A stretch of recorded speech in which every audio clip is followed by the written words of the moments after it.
and I'm here in Atlanta. I'm Julia, and just so thrilled to be able to learn from Lucy about this secret family recipe. We have 34 participants from around the country, and we want to invite everybody to share in the chat thread where you are calling in from, because we have a great group from so many different places. And I'm here in Atlanta. I'm Julia, and just so thrilled to be able to learn from Lucy about this secret family recipe. We have 34 participants from around the country, and we want to invite everybody to share in the chat thread where you are calling in from, because we have a great group from so many different.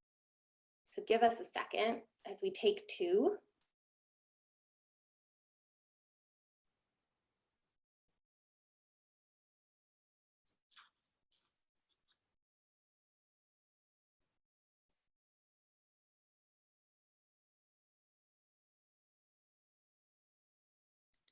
Okay, everybody, I think we might be good to go. Just a quick note, this is our second take. Just if anybody has Facebook open on your computer, thanks Margot for reminding us to make sure that it's muted.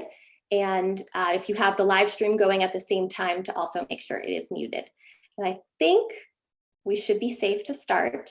I'm going to double check that all participants are muted, and I'm going to unmute our incredible teacher, Lucy Niederbach from Roslyn, New York, to begin our wonderful lesson. And at the same time, everyone was starting to introduce themselves in the online chat, and we want to welcome everybody to do that. So Lucy, let me unmute you. And you are live to begin sharing this incredible recipe with this group that's gathered. Thank you, thank you. It's so exciting. Oh my goodness, I've never been streamed before. Okay, so you're wondering why I call it my secret family recipe. The secret is it's very, very easy. And it has very few ingredients. And when you make it, you'll love it. And when you serve it, everybody says, oh, this is so fabulous. And you just say, oh yes, it took me hours to make. And they want it. So the first thing you have to do before you do anything is turn the oven on to 450, because this cake starts at very, very hot temperature. And then we'll get into more things. The first thing I need to make, 1, 2, 3, is the crust. So I put in a whole package of graham crackers. And I crunched them up in the machine with the knife blade. And when they're a little bit crunched up, then I put in the butter. I use graham crackers sometimes. Sometimes I use chocolate cookies. Sometimes I use amaretto cookies. It's anything you want, really. You can use Oreos if you like, depending on the flavor of cake that you're making. This is a vanilla cake, and it's going to have a strawberry topping. And I like the graham crackers because they're not too sweet. Okay, that's that. It's going to get noisy for a minute. Okay, everybody, cover your ears.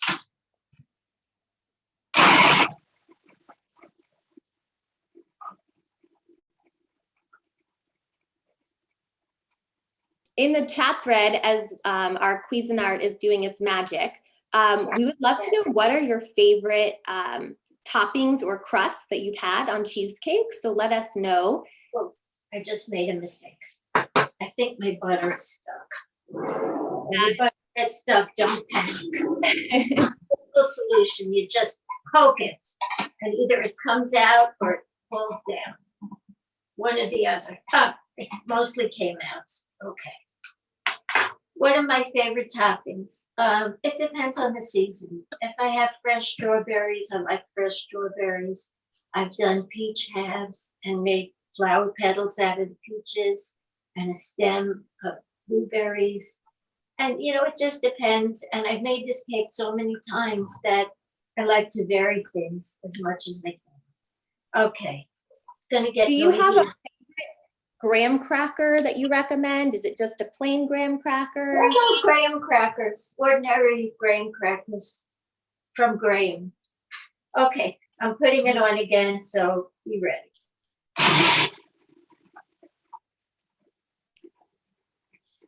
And everyone is sharing in the chat thread some of their favorite cheesecakes, toppings, crusts. It's fun to see that variety. So please feel free to keep sharing as the Cuisinart works its magic. A little more. So Lucy, how do you know the right consistency? Hold on, I'm really not hearing you yet because the thing is Okay. Okay.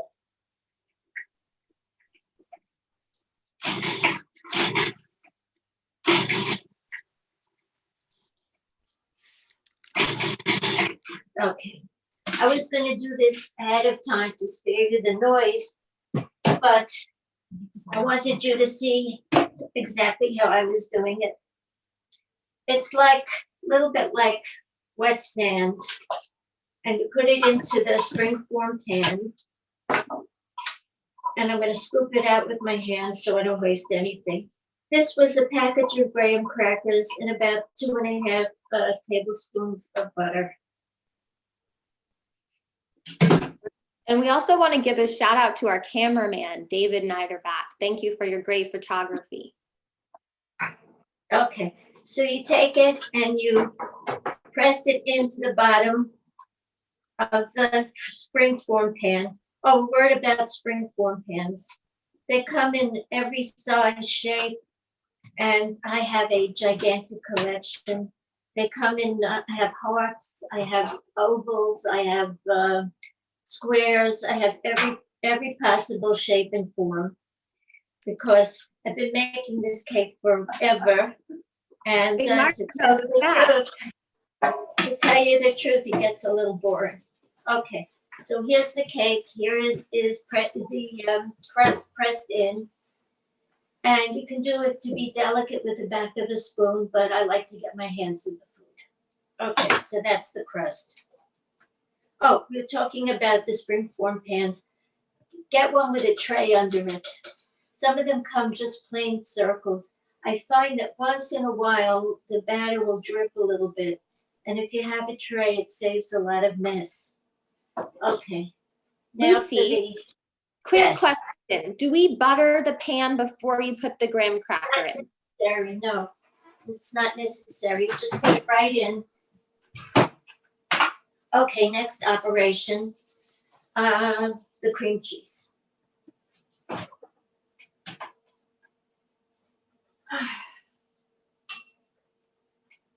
This is 1.5 pounds of cream cheese.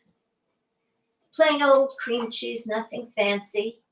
If you buy the gigantic block, it's 3 pounds. You just cut it in half, and then you can make 2 cheesecakes, which is better than 1. Okay.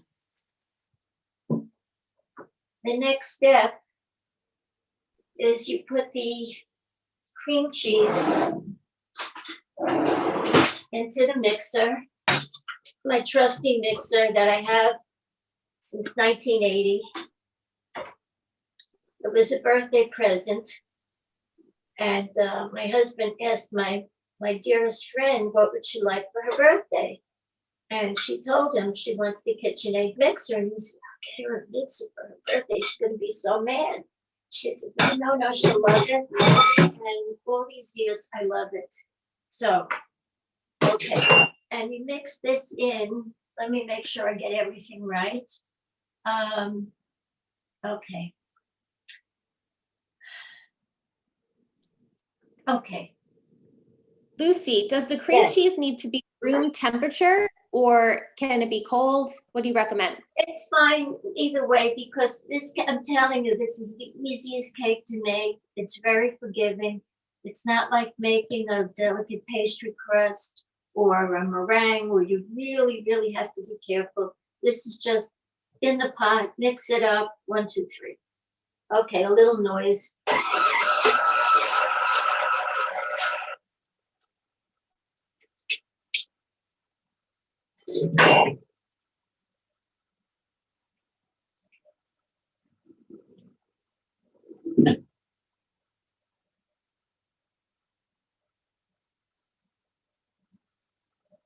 Okay, quiet. I like to crack the eggs one at a time. In case I get any shells in, it's easier to extract them if you put them in a shallow bowl, and you can, if you get a little shell in, you go after it with a shell. It comes right out. 3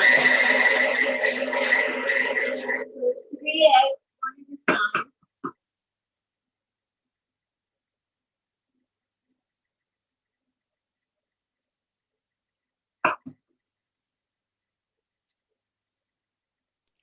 As the mixer is going, I'm curious if anybody in the chat thread wants to share their trick for cracking eggs without getting eggshells into a bowl.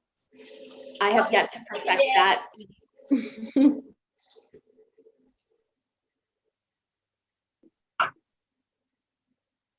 I have a trick for getting eggshells out of a bowl. What's that? You use part of the eggshell that you still have in your hand, because the eggshell that's in the bowl doesn't try to escape from an eggshell like it does from your fingers.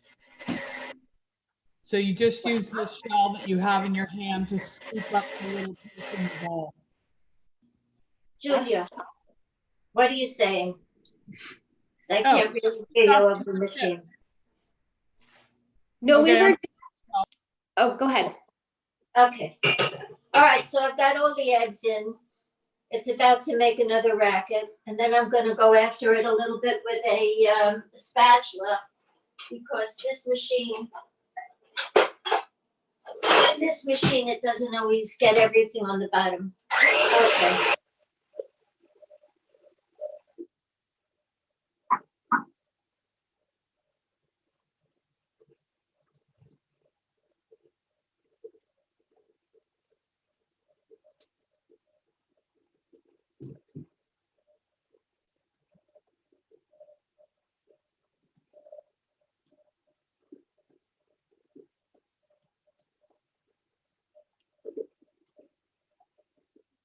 Good.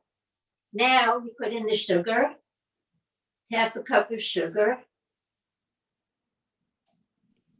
Do you recommend any kind of sugar? Is it white sugar, refined? Plain white sugar. It's if you're making a very delicate cake, sometimes you need powdered sugar. If you're making a pie crust, well, you use regular sugar in a pie crust.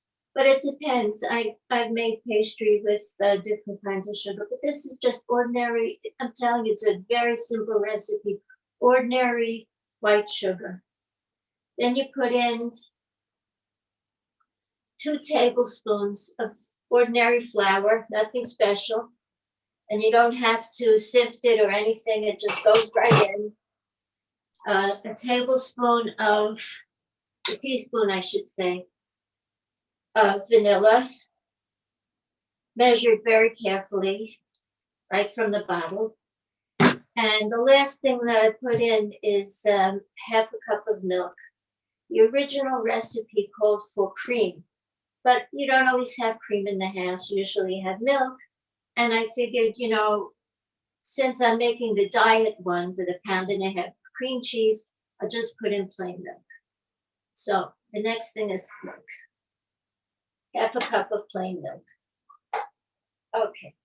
Now, this machine came in 1980 with a splash guard, but somewhere along the line, I lost it. So now I use the Improv splash guard.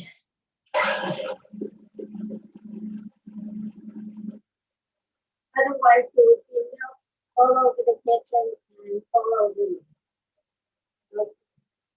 It's happening.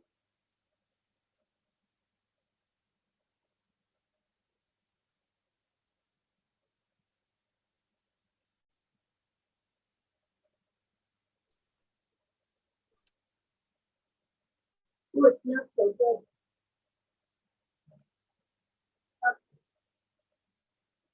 That's it. Lucy, quick question for you. Yes. Lori wants to know, does the milk have to be whole milk? No, whatever you have around. This is I've never used anything like an almond milk or a coconut milk. Just ordinary milk. I think this is 2%. Is that what? Yeah, this is 2% milk. 1% milk. I was just corrected by the director, the producer. Yeah, 1% milk. Okay, good to go. Now, I'm gonna detach it. I've seen such fancy KitchenAid machines. They come in colors. But in olden days, when I got this one, I think it was white or nothing. So I said, oh, white is beautiful. I'll go with it. That's perfect. But now I've seen red ones. I have a gigantic one that's sort of a steely gray color. And that's wonderful for holidays because if I want to make 3 or 4 honey cakes, I have plenty of space in the big one. Okay. You had asked me, Julia, if I learned how to bake from my mother. My mother was not really a very much into baking. She cooked a lot. She was a wonderful cook, and I still use some of her recipes. In fact, last night I made a certain fried cod that she always made. It was well received by my customers. And my mother would really bake once or twice a year with her friend Goldie. So it was Minnie and Goldie baking in Goldie's house. And they made honey cake and sponge cakes for Passover. And it was nice. Okay, here's what the batter looks like. It's hold it up, turn it around. Okay, good. The director just told me to turn it around. Okay, so look how easy that is. And it's finished. And I just scoop it right into the spring form. 1, 2, 3, and it's in. I like the heart-shaped pan for Valentine's Day, for a birthday. Okay. And Lucy, I just want to check in. We have a few people who are baking along with you. I know Lauren, I think Katie was, and if any of you want to show the batter. Michael, it looks like you might be. I know that Bonnie was earlier baking, but if anybody wants to show how it's going, we'd love to know, or you just want to give us a thumbs up. I want to know if you want to add lemon or something. When do you do it? You add it when you add the vanilla. You can do a lot of different flavorings. As I said, if you want to make it sort of an almond flavor, you add a little bit of almond extract. If you want to make it How a much? liquid flavor, How much? I don't know. I would start with a teaspoon. And you know, you can always, when nobody's in the kitchen but you can always give the batter a little taste. Who would know, right? And you know, you see if you like the flavor, and if it's not almondy enough for you, you put in a little more. Great. I know I love almond. Yeah, and you use, if you want to use little amaretto cookies instead of graham crackers, that's delicious. I think this recipe from years and years ago came with, they asked you to put lemon in it, but my family doesn't love lemon in the cheesecake. So years and years ago also I omitted it. Okay, I think that'll do. And that's the whole secret of cheesecake. Gonna even it out a little bit. Okay, the oven is nice and hot. It's up to 450. I put a pan of water in the, not a pan, a baking dish, like a Pyrex, of water in the oven because it adds moisture to the cake so that you get fewer cracks in the top of the cake. And I'll show you how to fix it if you do get cracks in your cake. Okay, it's going in. It's going in. Okay.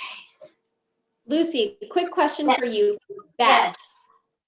If she uses the convection option, Will the time or temperature need to change?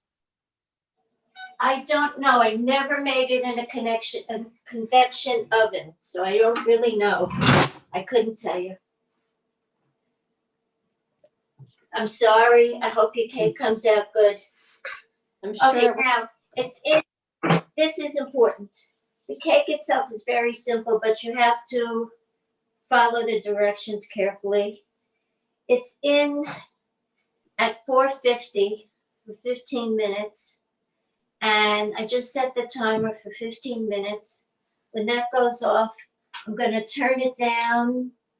I always forget. Oh, it's 200. I turn it down to 200 and I leave it for 45 minutes. And then I check it and it should be firm. And sometimes it gets a little golden around the edges or in the top. It's fine. If it does that, it's fine. If it doesn't do it, it's fine. It's at least 45 minutes more. But nobody wants to wait an hour for the cheesecake. So I have one already baked. And you see it had a little bit of catastrophe, but no one will know. And to take it out of the pan, first you open I like to run a plastic knife around the edge to loosen everything up. And you make sure it's completely cold before you take it out of the pan. And this way, if you run a knife around it, when you open it, you can be sure that nothing will stick to the pan and wreck your cake. So take it out. Lucy, a question from Lauren. She is Yes. making an Oreo crust. Can you put Oreos in the batter as well? I wouldn't do it. You know why? Because part of the best part of the cheesecake is the creaminess and the texture. And if you put Oreos into the batter, it's going to ruin the texture. And I think it would be overly sweet also. I wouldn't do it. Crust, yes, but the cake itself, I wouldn't do it. If you want to make a chocolate cheesecake, or not like a marble, if you want to do marbling, take out about a quarter of a cup, or maybe even less, a quarter of a cup, I would say, and stir it in with melted chocolate. And then when you have it in the pan, you put the chocolate on the top and you swirl it around with a knife and you get a nice marble effect. And that's very good with little chocolate crackers as the crust. What kind of chocolate do you melt and swirl? Like chocolate chips or? I don't What do you usually use chocolate chips. I like a nice Valrhona or even a Lindt chocolate I like. Chocolate chips I'm not that fond of. Okay, now to get it out of the springform pan and put it on a plate that won't be big. I'm going to get a big plate. Hang on, I'm coming right back. Okay.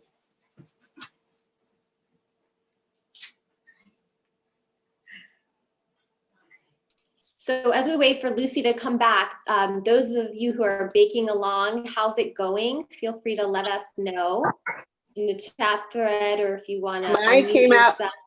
My cake came out wonderful. I want to know how to put the topping on to make it look pretty. Oh, I'll show you. Okay, this is a great tool. It's like a really silly, simple thing. It's a cake lifter, and this has saved me an awful lot of aggravation. Look how easy. Comes right off, right onto the plate, and ta-da, it's finished. Okay. I like to clean as I go because I can't stand a mess around me when I'm cooking. So I have a lot of nice fresh strawberries, and I'm going to, I hull them, I wash them. I'm going to slice them on the thin side. And I make like a chrysanthemum decoration around the ends. Okay. Margot, do you want to assist? Of You course. can slice some strawberries so people won't doze off while I'm doing this. Okay. Okay. I am the assistant. Okay. Just watch out for my fingers. Yep. I've had them all these years. I'd like to have them a little longer. Okay. I don't know if you can see this. I hope you can. Yeah, we see it. It looks great. And Margot is doing an amazing job slicing the strawberries. There you go. Thank you. Strawberry assistant. And you just put them around and you keep making circles. I like the pointy part to stick out. And if you have a little bit of cracking, a little bit of a disaster, nobody knows because you cover it up and everybody is really so busy eating that nobody would notice the cracks.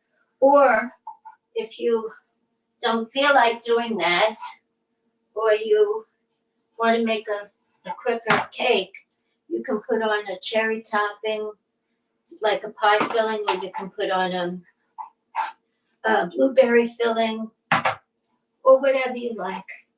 Or you can put on chocolate curls if you want, if you're making a chocolatey cake.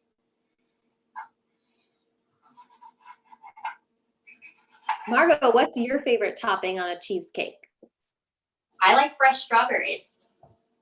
This is my favorite, which is good because soon I'm going to eat this one.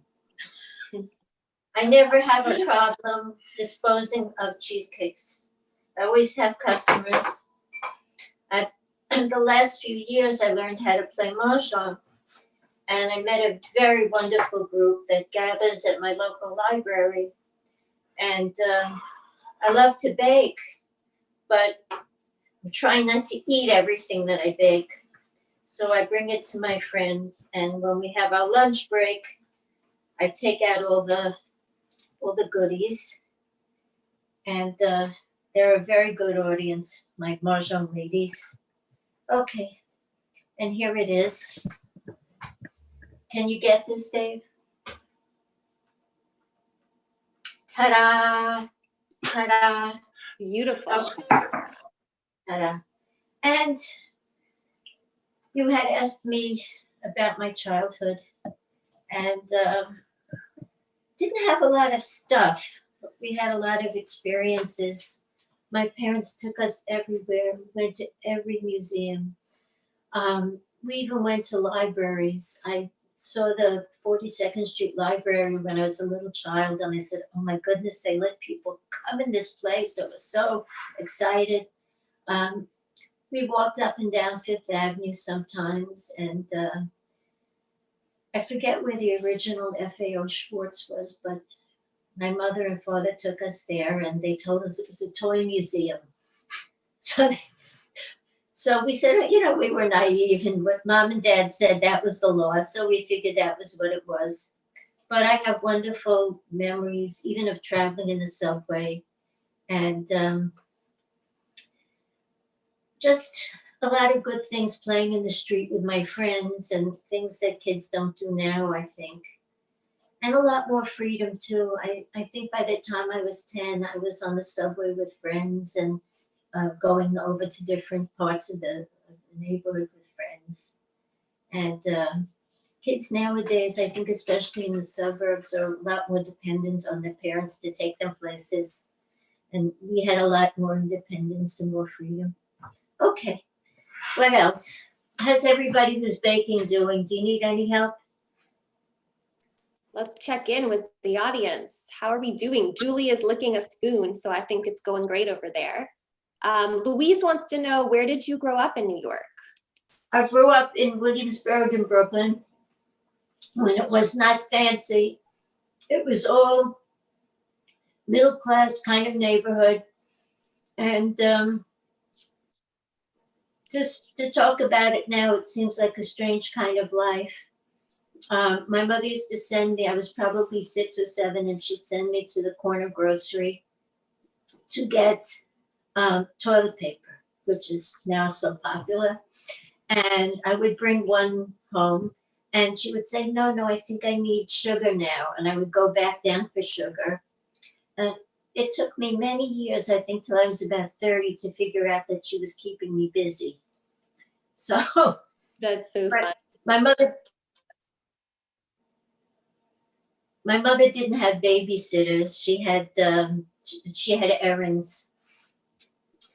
And the neighborhood was wonderful.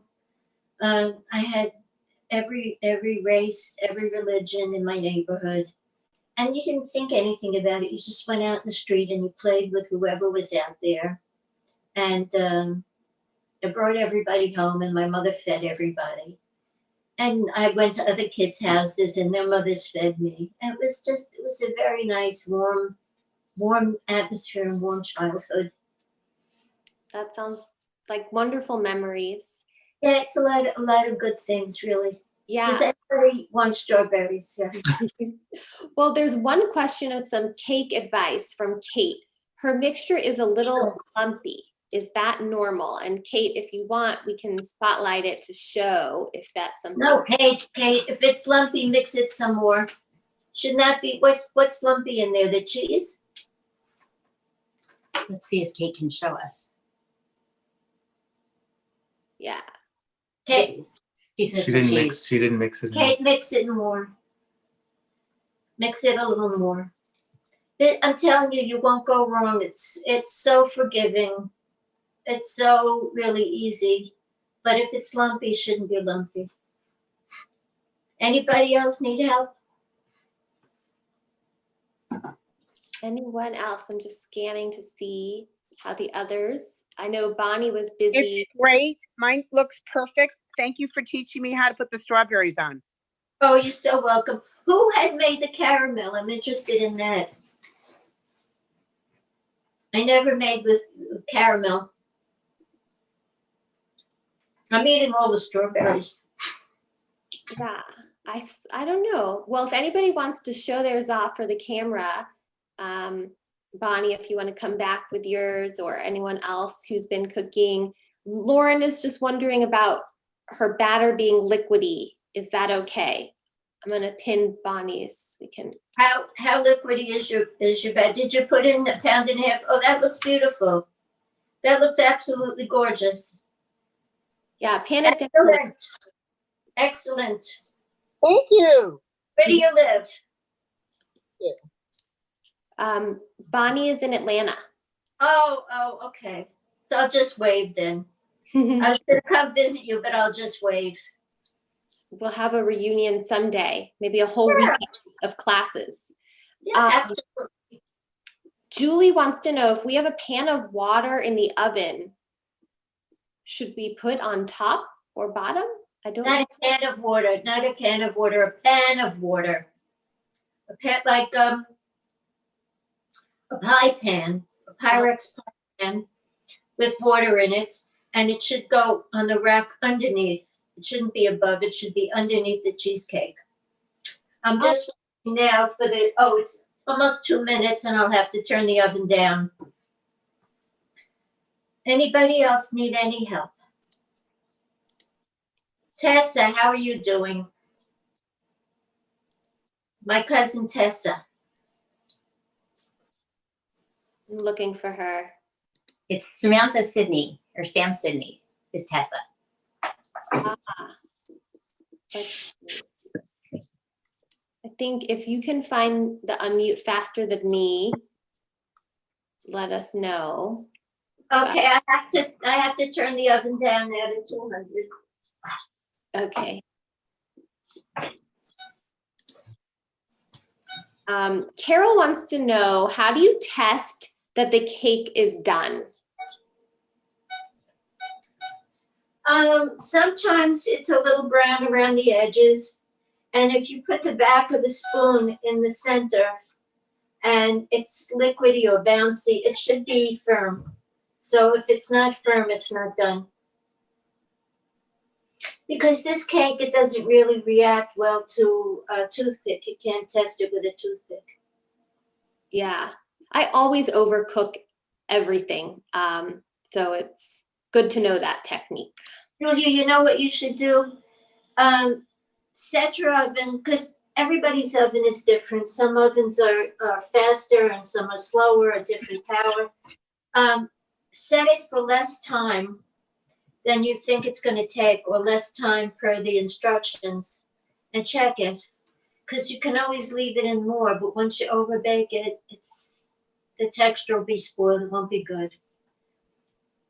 Especially with something like a puff pastry, you really have to keep an eye on it because it's a delicate pastry and it burns, it gets spongy. That's helpful. Any other questions from the audience? I have a question. What's the question? When may I taste it? Anytime. Okay, let's go. Yeah, you should eat the cake. Okay. We'll If you give you the reviews. Come on, Deb. Let's try. That's how it tastes. This is my Bonnie, favorite. did you? I wish you were all here so I could give you cake. Did I know, anybody this have is a the only question? Julia, say it again. Oh no, I just was agreeing with you. This is the hard part of the classes not being all together in person. But Lori has a question. Go ahead, Could you Laura. make a variation of this cake for Passover? What would you do differently with the crust? Well, there are all kinds of Passover cookies that you can use, or make the Passover cookies. I don't love Passover cookies. I have to be very honest.